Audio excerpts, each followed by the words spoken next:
Hey, I'm NC Jr., member booted because I need reassurance I'm not the only one, eh? And I guess 1 year later is better than never to finally get around to those request review emails that I begged you guys to contribute to so long ago. Well, here is the name of the person who requested today's review. So, there you go. Now you live in infamy, because the first request review will be of none other than the 2007 live-action Ben 10 movie Race Against Time.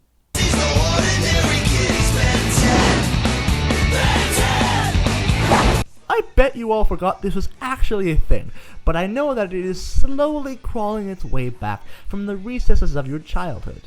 This was an hour-long live-action made-for-TV movie that aired after the end of the original Ben 10 series. Now, is it even possible to do a review of something that has an existing property and not read the Wikipedia description of it to catch people up on the history of the thing for reference sake? It is not only possible, it is essential. Right. Okay. Here we go. The series centers around Ben Tennyson, Tara Strong, a 10-year-old boy on a cross-country adventure summer vacation with his cousin Gwen, Meg Smith, and their grandfather Max, Paul Edding. On their first night camping in the grandfather's RV, affectionately named the Rust Bucket, Ben finds an alien pod with a mysterious watch-like device named the Omnitrix. The device then permanently attaches itself to his wrist, giving him the ability to transform into a variety of alien life forms, which with its own unique skills and powers. With his newfound superpowers, Ben has to learn the responsibilities of being a hero. During their vacation, the Tennysons are attacked by various enemies ranging from space aliens to supernatural enemies. The show was created by Man of Action and produced by Cartoon Network Studios. It premiered on December 27, 2005 and ended October 6, 2007, which led to this movie being released in November of that year, but officially the show ended in April of 2008 with a few tacked on episodes. Okay, now with that all out of the way, the only else thing you need to know about this movie is this movie. You know, I don't know why, but using the word movie it doesn't feel right. It doesn't seem to fit the description of this thing we're about to watch. I want to try a few different names and words as we go along, and I'm sure one will fit perfectly as soon as I find it. But anyway, all you need to know about it is that it is a movie adaptation of a beloved animated cartoon thing. And we all know that those are the best things that Hollywood has to offer. Being attacked! Do not be fooled by their cuteness! They're friendly. Oh, God. Well, let's try and get this over with. This is Ben 10 Race Against Time. So the film? Nope, not feeling that one either. Well, it begins in Discount Hill Valley, with its own clock tower and everything. Then we see our villain of the thing, who looks like he's just passing through on his way to a Power Rangers episode, as he for some reason starts to blow shit up. My guess is to give us an appetizer special effects to what we are going to endure, before the main course shows up. Oh, and speak of the devil, here comes Ben 10 in alien form, our first look at him.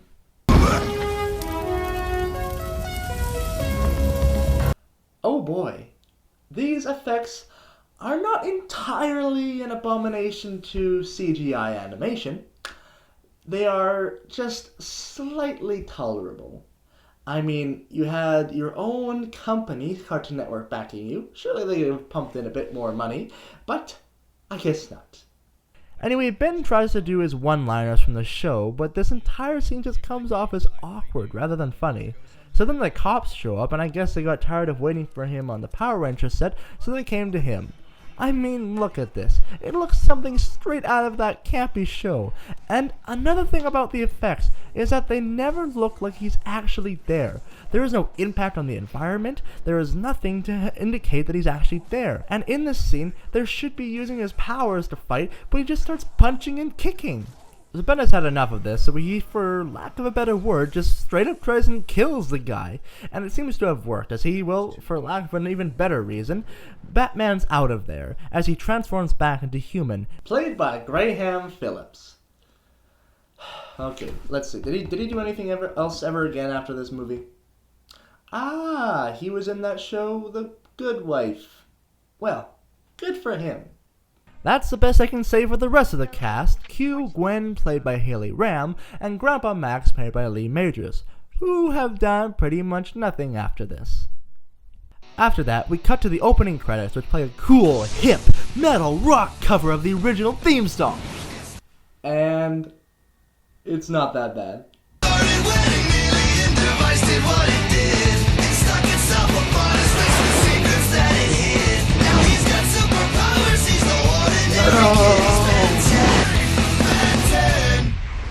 So from that super energetic, exciting credit sequence, we are dropped in middle-class suburbia with the most cheap royalty music playing in the background as Ben rides to school. Now I want to mention one thing before I forget to say it on later, and then it becomes a big problem. So, this flick... No. It starts after the show, therefore after summer, therefore school's about to start. So instead of the fun times of summer, we get the depressing times of school. Yes, it's also a very safe playground because then they can't affect the show. Okay, well, with that little bit out of the way, let's continue. Wow, you bitch! You almost got the kid killed!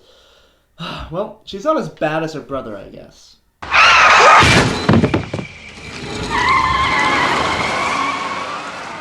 So he gets to school where we can see some truly award-winning child acting. And my God, does it make you just want to die. G-Blast, the superhero, in Bellwood? No way. I think you're supposed to chew the gum, Timmy, so not wear it. Okay.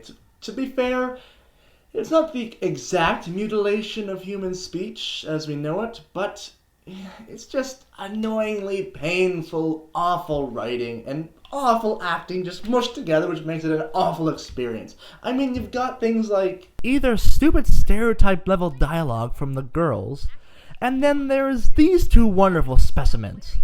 Make us. Good one, Cash. Yeah, what he said. Can it, JT? Right, cool. God, they're giving the bullies from My Pet Monster a run for their money. Yeah, that's a good one, Bernie. Well, they're not what we're going to have to listen to most of the time. So let's look at what we have to listen to the whole time. Here is our very first conversation, dialogue filled and all, with Ben and Gwen. I spent the entire summer fighting aliens. Correction, we spent an entire summer fighting aliens. You, me, and Grandpa. I don't know, make room on the poster. You're just plain old Ben Tennyson. And those aliens you turn into, can't help you here.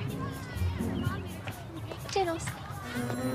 I like to think that she kept forgetting her goddamn lines, especially that last line, and this was the best one, where she remembered it and comes back randomly to say toodles. I imagine it was something like this. Okay, and take 10.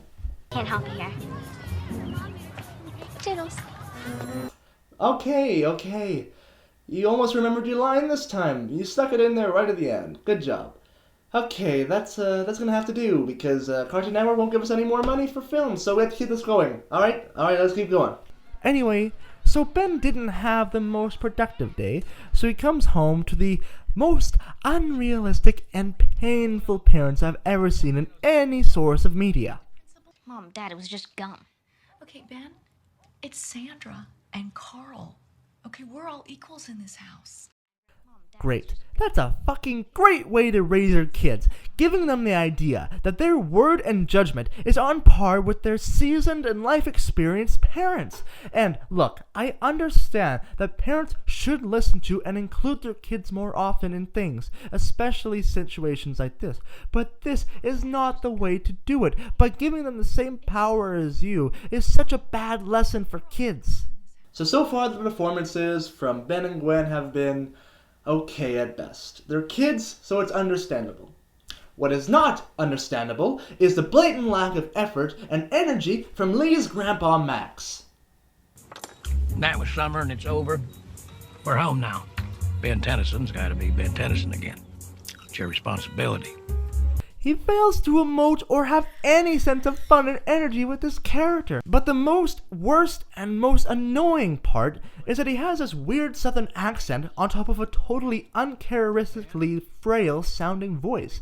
The Max from the old show, played by Paul Edding, had some real power and gravitas to his voice and had no weird accent.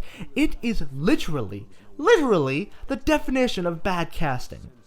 So Ben, heeding his grandpa's words about trying to fit in, goes to ask about the talent show. When he's mocked straight up with the most awful dialogue ever, he's about straight to give up his identity and blow his cover when Gwen stops him and then convinces these two broads that they have a magic act. But oh no! They do not have a magic act!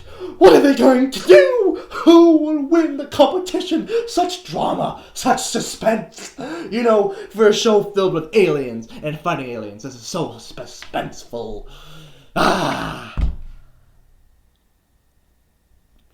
Fuck!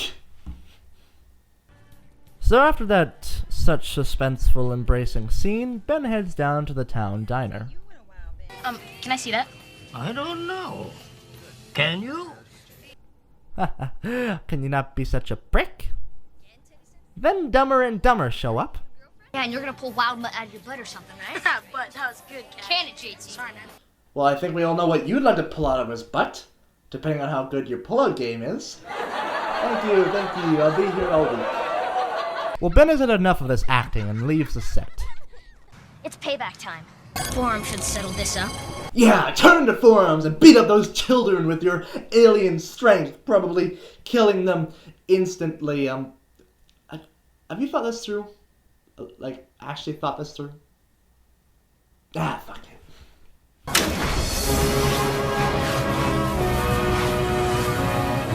Now, I'm gonna share a life lesson I learned with you watching this.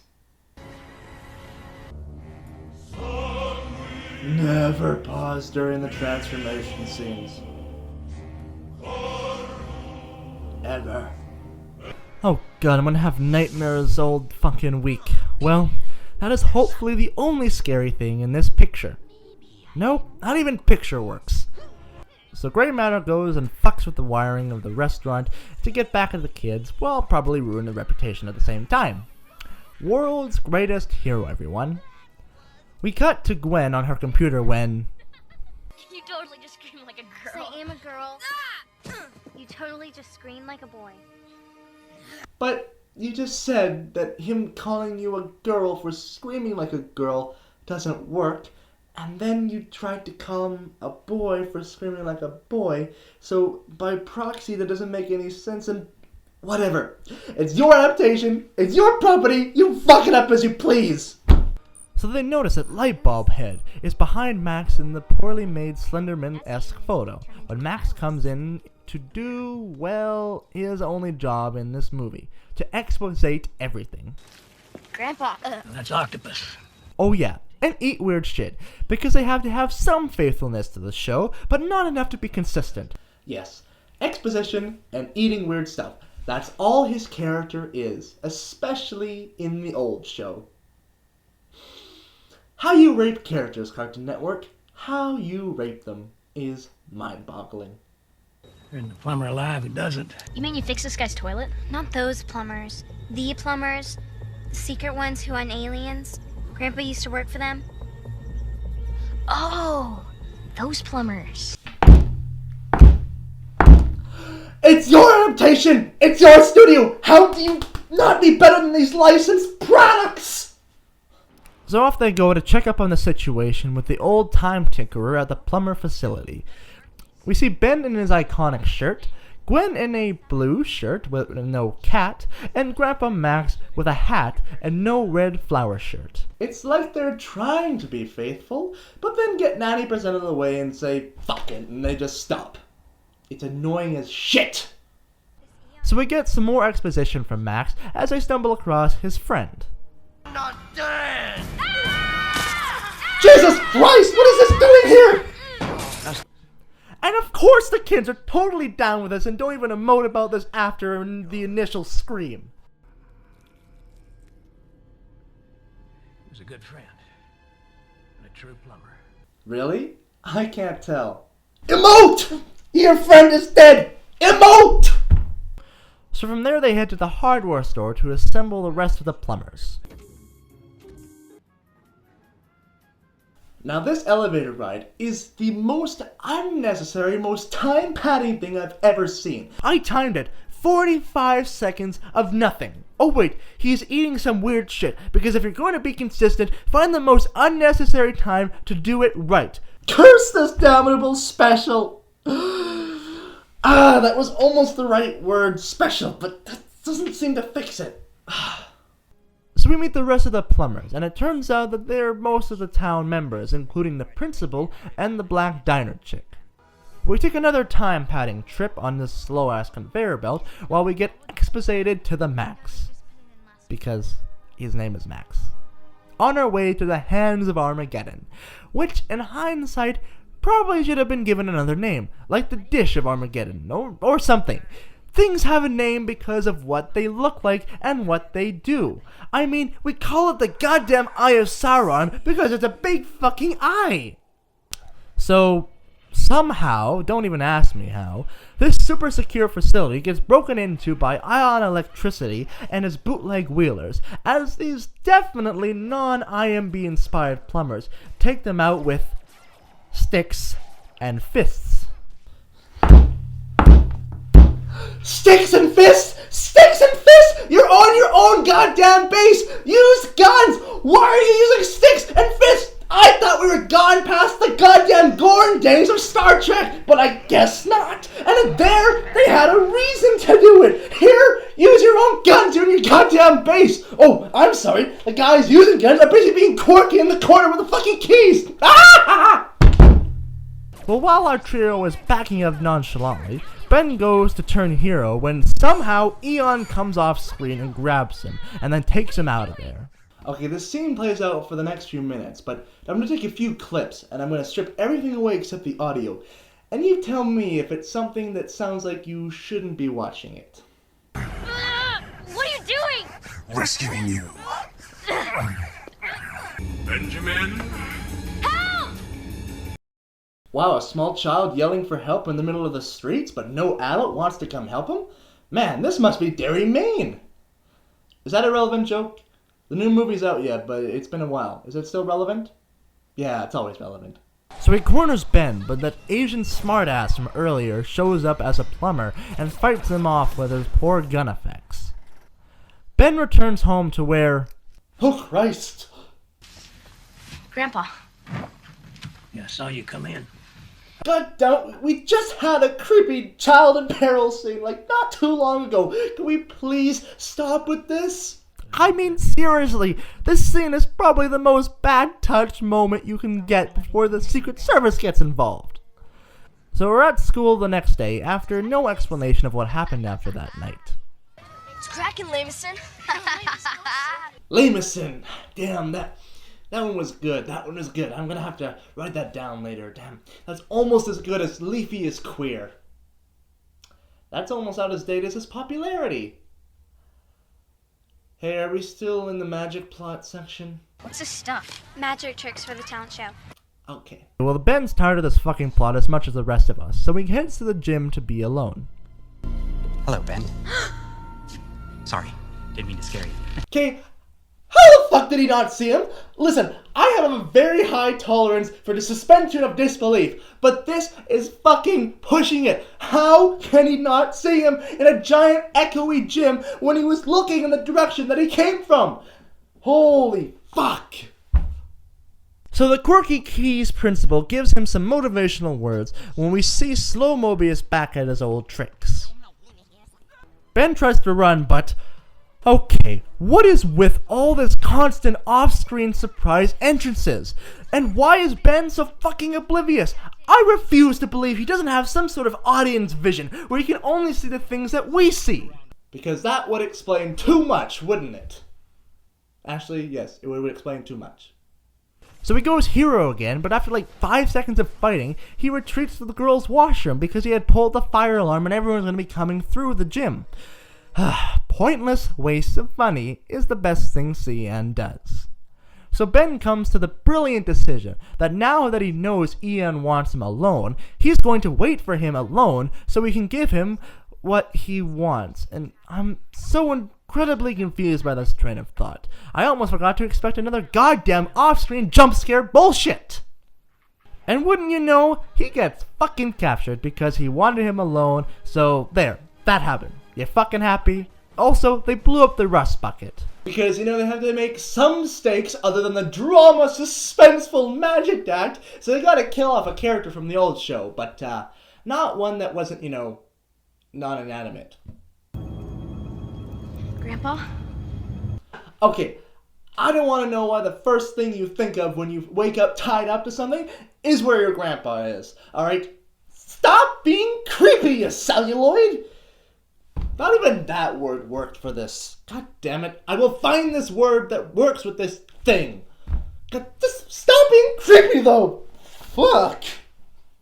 So Mr. Ion has our heroes tied up, and the rest of the plumbers locked in a room. And even though he is slowly dying, he tells them his plan and the shit and all that bull crap. And it is probably the most stupidest thing ever.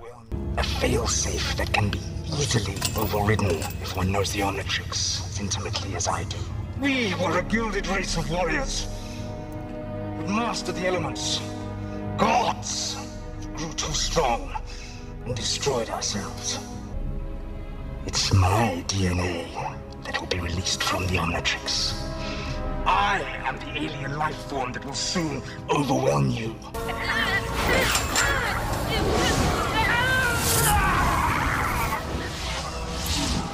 Two cannot exist in one world.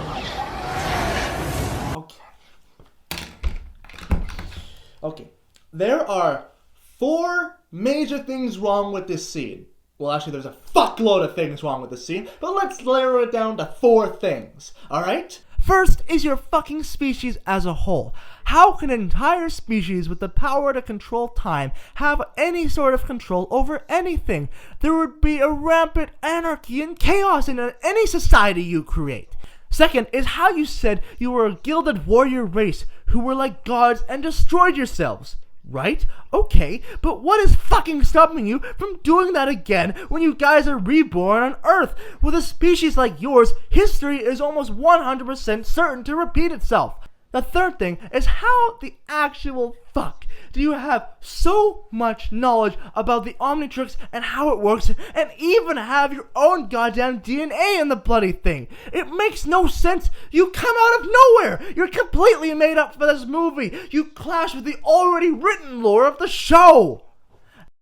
And fourth, the most important thing of all is that you just leave Ben, transformed newly, and you brought his family along to watch, mind you, and guess what? They love him and they can snap him out of it, and you just left him there to his own devices. This whole thing was just destroyed and demolished by your own fucking ego, stupidity, moron, motherfucker.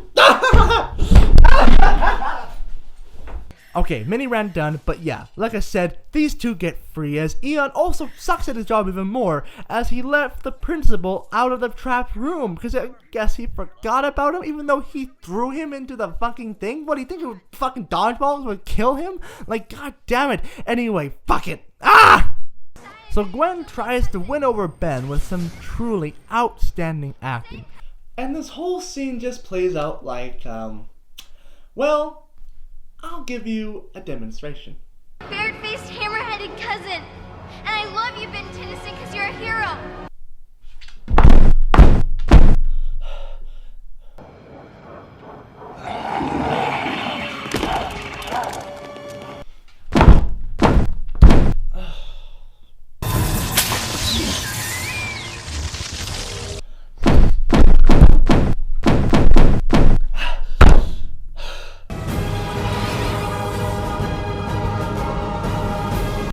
Hey, look at that! It's a bunch of ships, and I bet my frontal lobe that won't do anything the entire time, and probably no one will even fucking notice them!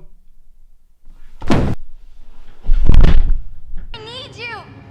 Grandpa Max needs you! Bad acting can't tolerate anymore!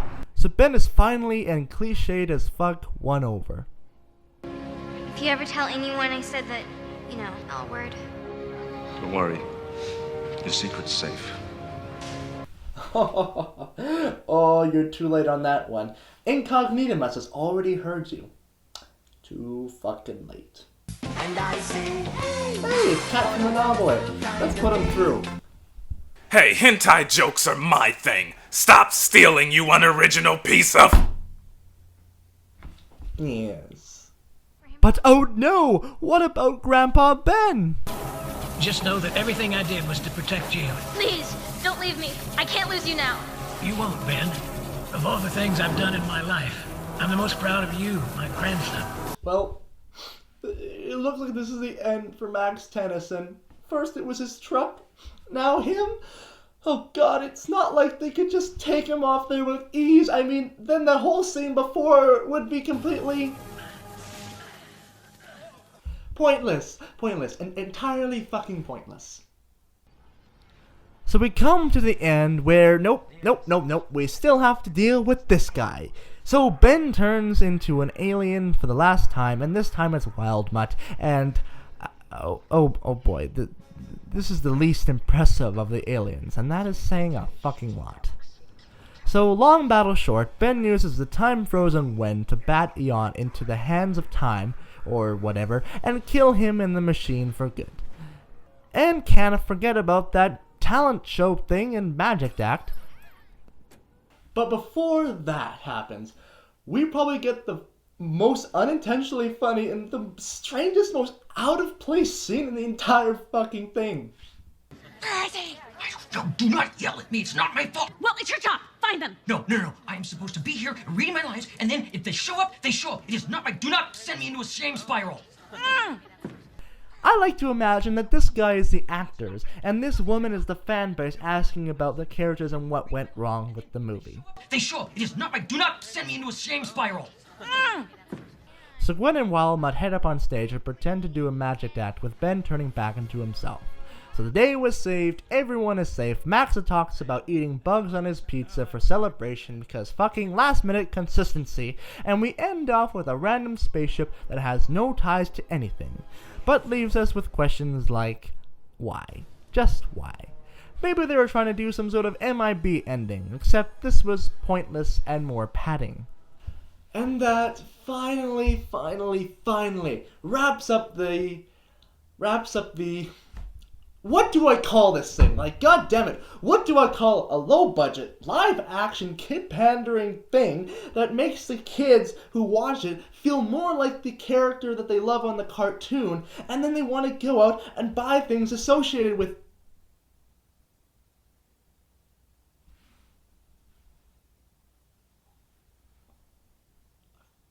I figured out what the word for this thing is. I figured out what it is! I've just been looking in the wrong place! I just sat through a 60-minute long commercial! Yeah, think about it. It's just like those commercials you saw growing up with the show, and even nowadays with the reboot, where you see kids pretending to be Ben using a toy Omnitrix. It was just a long commercial with a plot, like a bad porno.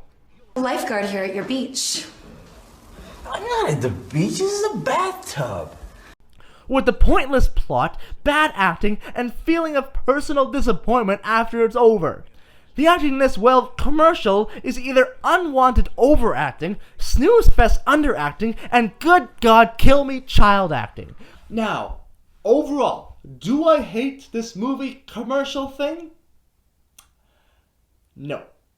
It's terrible. It's fucking horrendous. It's god-awful. But it's fucking hilariously horrendous. I yelled and bitched a lot because of how blatant and unmissable their lack of effort and failed attempts were in this, and I felt myself laughing at the unprofessional absurdity in every single scene, and how they tried so hard to stick to the source material, and yet to try to do their own thing, and how it fell so flat, so hard. And if you're a fan of Ben 10, the show, I recommend you give this a watch and have a good laugh, because you know what the problems are. You know, kind of like the reboot. But therein lies the biggest problem with this movie thing. If you aren't already a big established Ben 10 fan, then this movie won't be funny for you at all. It will just be a stupid, boring 60-minute commercial for a product you're not even interested in. If you are this person, might I say, stray far away from it, lest it taint your enjoyment and appreciation for the original. If you are not that person, then you get to be like the rest of us, where we get to shake our heads, cringe, and laugh at this hilarious attempt to make a movie from a commercial, and see the lengths CNN will go to pander, milk their viewers, and get them to watch anything. And I mean, hey, in any case, this was a short, 60-minute, shitty commercial that was put on TV, and pretty much everyone forgot about it. I mean, like, they're not gonna try to make another movie based on something, right?